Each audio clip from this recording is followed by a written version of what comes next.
বর্তমান প্রেক্ষাপটে বা সার্বিকভাবে যদি বলি যে আমাদের দেশের শিল্প চর্চার যে অবস্থা, তাতে করে কি কোনো একটা ছেলে বা মেয়েকে এখনকার অবস্থায় শিল্পের কোনো মাধ্যমকে যদি পেশা হিসেবে নিতে চায়, এটা কতটুকু সমীচীন হবে, কি মনে হয়? আপনি কি মনে করেন? সমীচীন কতটুকু হবে, আপনার এই প্রশ্নটি উত্তর যদি আমাকে দিতে হয় তাহলে আমি বলবো যে দেখুন, কাউকে না কাউকে এগিয়ে আসতে হবে। সারা ওয়ার্ল্ড এগিয়ে যাচ্ছে বিভিন্ন জায়গায়, পৃথিবীর বিভিন্ন ক্ষেত্রে সংস্কৃতিতে কাজ করেই অনেকে সারাটা জীবন লিড করছে এবং খুব ভালোভাবে লিড করছে। আর আমাদের আগেকার বাংলাদেশ আর এখনকার বাংলাদেশের মধ্যে তফাৎ আছে। এখন আমরা যেটা দেখতে পাচ্ছি, অসংখ্য টেলিভিশন স্টেশন হচ্ছে, পত্রিকা, মিডিয়া, অন্যান্য বিভিন্ন জায়গায় আমি বোধ করি যে এখন যদি কেউ চায় যে আমি অবশ্যই সংস্কৃতির অ্যাক্টিভিটিস করে আমি শিল্পী হয়ে সুন্দরভাবে জীবনটা লিড করব, আমার মনে হয় যদি কেউ প্রফেশনালি যেতে চায়, আমার মনে হয় সেটি এখন সম্ভব এবং খুব ভালোভাবেই সম্ভব।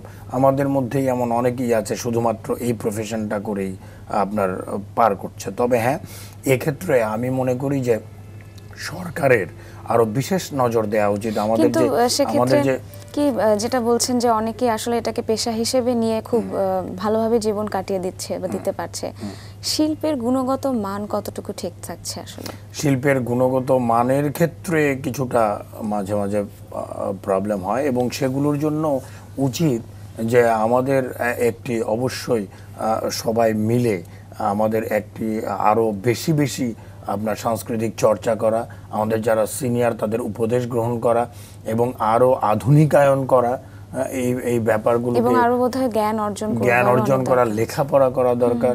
এবং আমরা কি হয়, আমরা লেখাপড়া থেকে ধীরে ধীরে বের হয়ে যাচ্ছি। আমাদের আরো লেখাপড়া করা উচিত, অ্যানালাইসিস করা উচিত যে আমরা কিভাবে এগুলোকে আরো উত্তরণ করতে পারি, আরো ভালো করতে পারি।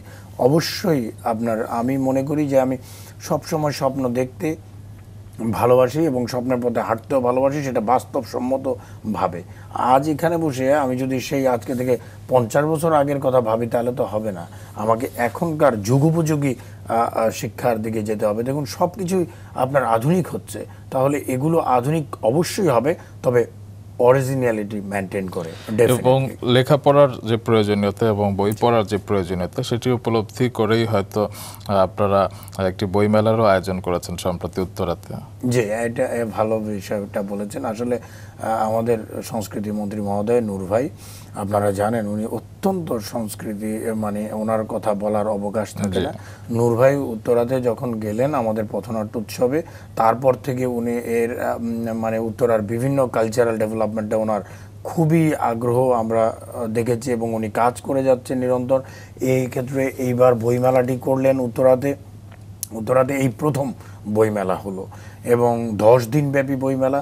উত্তরার বিভিন্ন সাংস্কৃতিক প্রতিষ্ঠানগুলোকে আমরা সম্পৃক্ত করেছি, ওরা তাদের সাংস্কৃতিক পরিবেশনা এখানে করতে পেরেছে এবং কবিরা এসেছে, বই সমস্ত মানে একটা সফল বইমেলা হলো আর কি উত্তরাতে, এই প্রথম 10 দিন ব্যাপী হচ্ছে। আচ্ছা, আপনাকে তো আমরা সংগঠক হিসেবে পরিচয় করে দিচ্ছি, সেই সাথে আরেকটি পরিচয়ের কথা এখন পর্যন্ত আসেনি, সেটি হচ্ছে আপনি একজন অভিনেতা এবং আপনার অভিনীত একটি নাটক খুব সম্ভবত আগামী মাসেও মঞ্চস্থ হবে, মনির চৌধুরী। এই নাটকটা নিয়ে যদি একটু কিছু বলতেন এবং এই নাটকে আপনার সম্পৃক্ত হওয়ার বিষয়টি। আচ্ছা, আমি আসলে থিয়েটার চর্চা করি একদম ছোট থেকেই, আমি মঞ্চেই কাজ করার ছেলে। আমি তো সময়ের অভাবে টেলিভিশনে ওইভাবে করা হয় না, তবে ব্যাটে বলে মিলে গেলে কিছুটা কাজ করার চেষ্টা করি এবং স্ক্রিপ্টের উপরে ডেফিনেটলি একটু নজর দিয়ে। সেটি হচ্ছে যে আমরা থিয়েটার অঙ্গন নামের যে নাট্যদলটি প্রতিষ্ঠা করলাম, উত্তরাতে সক্রিয় কোনো নাট্যদল নেই, 2-1টি নাট্যদল কাজ করছে ইদানিংকালে। আর আমরা যখন করেছি তখন তো একদমই ছিলই না, একটা নাট্যদল ছিল উত্তরা থিয়েটার, ওইটা একেবারে আপনার ওদের কার্যক্রম খুব একটা পরিলক্ষিত হচ্ছিল না আর কি, তেমন ছিল না। তো তারপরে আমরা থিয়েটার অঙ্গন যখন প্রতিষ্ঠা করলাম, তারপর থেকে আমরা প্রায় 9টা প্রযোজনা আমরা এনেছি মঞ্চে। আর এইবার আমাদের গীতাঞ্জলির যুগপূর্তি উৎসব উপলক্ষে আমরা একটি এক্সক্লুসিভ, মানে বাংলাদেশে এর আগে কখনো এই ধরনের কাজ এই কাজটি হয়নি।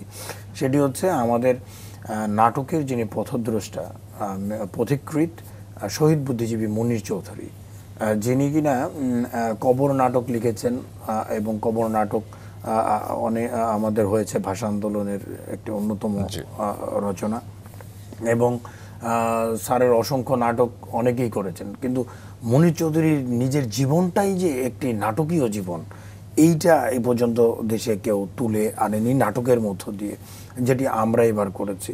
যেটি হচ্ছে মনির চৌধুরী স্যার কবর নাটক লিখে গেছেন, যার জন্য বাংলাদেশের সমস্ত মানুষ ওনার সম্পর্কে জেনেছেন। তো এই যিনি কবর নাটকটি লিখলেন তার নিজেরই কোনো কবর বাংলাদেশে খুঁজে পাওয়া যায়নি।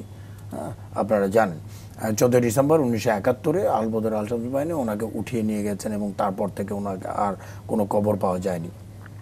এইটা আমার মাথায় এলো এবং আমি ভাবলাম যে মনির চৌধুরী স্যারকে নিয়ে একটা নাটক করা যেতে পারে ওনার জীবনকর্ম নিয়ে। এবং আমরা একটি চিন্তা ভাবনা করে আমরা থিয়েটার অঙ্গন থেকে এবার 10ম প্রযোজনা আমাদের, নাটকটির নামই মনির চৌধুরী, যেটি রচনার নির্দেশনা দিয়েছেন প্রবীর দত্ত। তো আমরা এই প্রোডাকশনটি করছি এবং ওই প্রোডাকশনে আমাকে আমাদের নাট্যদল থেকে সবাই বলল, ভাইয়া এই মনির চৌধুরী চরিত্রটি আপনিই করেন। এবং এই নাটকটির প্রধান উপদেষ্টা আমাদের professor emeritus Rafiqul Islam sir বললেন, স্যার অনেক হেল্প করলেন। আনিসুজ্জামান স্যার আনিসুজ্জামান স্যারের বই থেকে আনিসুজ্জামান স্যারের সাথে কথা বললাম, রফিক স্যার বিভিন্ন বই ফটোকপি করে এনে দিলেন আমাদেরকে, আমরা সেগুলো নিয়ে অ্যানালাইসিস করলাম এবং মনির চৌধুরী নাটকটি করে। এবং রামেন্দুদার কথা উল্লেখ করতে হয়, রামেন্দুদাও আমাদের হেল্প করেছেন বিভিন্নভাবে। এই নাটকটির পোস্টার করেছেন আমাদের দেশের বরেণ্য চিত্রশিল্পী রফিকুন নবী স্যার, স্যারও এটা করে আমাদেরকে কৃতজ্ঞতায় আবদ্ধ করেছেন।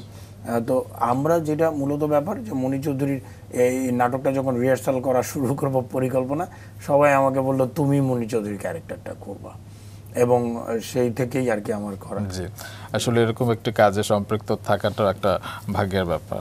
জি অবশ্যই, এটা ভাগ্য সৌভাগ্যের ব্যাপার। জি অবশ্যই সৌভাগ্যের ব্যাপার। আবার উত্তরা ফিরে যাই। জি, এখন পর্যন্ত তো অনেক কিছুই আপনি করেছেন উত্তরার জন্য এবং উত্তরার সামাজিক আন্দোলনের সাথেও আপনি জড়িত আছেন। যদি ভবিষ্যৎ পরিকল্পনার কথা জানতে চাই, উত্তরাকে আরও আপনি কিভাবে দেখতে চান? উত্তরাকে আমি দেখতে চাই যে এটি বাংলাদেশের সবচেয়ে বড় বৃহৎ একটি আধুনিক আবাসিক এলাকা, মডেল টাউন। সো মডেল টাউনের মডেল যে বিষয়টি, আমাদের মেয়র মহোদয় অত্যন্ত স্মার্ট ডাইনামিক একজন মানুষ। আমরা আমাদের মেয়র মহোদয় উত্তরাকে আধুনিক করবার জন্যে দারুণ পরিকল্পনা গ্রহণ করছেন এবং উত্তরাকে গত 6 মাসেই উত্তরাকে আমাদের মাননীয় মেয়র আনিসুল হক সাহেবের কারণে আমরা চেঞ্জ হয়েছে। আপনার সঙ্গে আমরাও আসলে তাল মিলিয়ে বলতে চাই, শুধু উত্তরা নয় বরং আমরা পুরো বাংলাদেশের উত্তরোত্তর সব দিক থেকে সাফল্য কামনা করি, উন্নয়ন কামনা করি। স্যার আপনাকে আজকে অসংখ্য ধন্যবাদ আমাদেরকে পুরো সময়টা দেওয়ার জন্য। চমৎকার একটা সময় কাটলো, অসংখ্য শুভকামনা রইল। আপনাদেরকে ধন্যবাদ। দর্শক, এই ছিল আমাদের আজকের রাঙা সকালের আয়োজন। আগামীকাল আমরা আবারও ফিরবো নতুন আয়োজন নিয়ে, নতুন মানুষদের সাথে নিয়ে। সে পর্যন্ত সবাই ভালো থাকুন। শুভ সকাল। শুভ সকাল।